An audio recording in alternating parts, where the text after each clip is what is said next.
Foreign Minister S. Jaishankar claimed the Pahalgam terrorist attack was to be an economic warfare meant to disrupt tourism in Kashmir.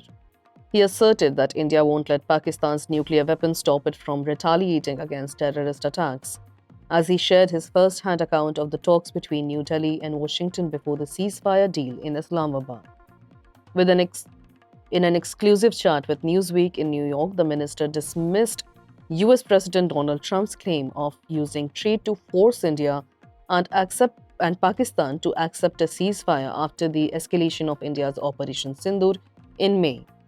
He revealed that he was with Prime Minister Narendra Modi when US Vice President J.D. Vance spoke to him by phone, and there was no linking of trade and ceasefire as far as India was concerned. Quote, I can tell you that I was in the room when Vice President Vance spoke to the Prime Minister on the night of May 9th, saying that the Pakistanis would launch a very massive assault on India.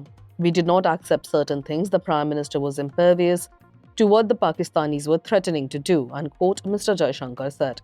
He added while giving the chronology of interactions that, on the contrary, Prime Minister Modi indicated that there would be a response from us. Mr. Jaishankar noted that on the night of May 9, the Pakistanis did attack India massively, but he added that Indian forces responded very quickly. The Foreign Minister and the US Secretary of State were in contact the following morning with Marco Rubio, telling him that Pakistanis were ready to talk. Later that afternoon, Pakistan's Director General of Military Operations, Major General Kashif Abdullah, directly called his Indian counterpart, Lieutenant General Rajiv Ghai, to ask for a ceasefire. Quote, so I can tell you from my personal experience what happened, Mr. Jaishankar said while speaking at a fireside chat with Newsweek CEO Dave Pragat.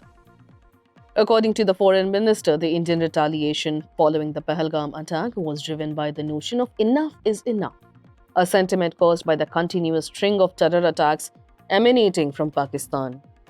Quote, it was an act of economic warfare. It was meant to destroy tourism in Kashmir, which was the mainstay of the economy.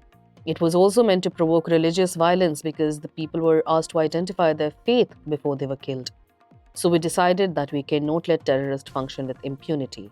The idea that they are on the side of the border and that therefore sort of prevents retribution, I think that's a proposition that needs to be challenged, and that is what we did, unquote.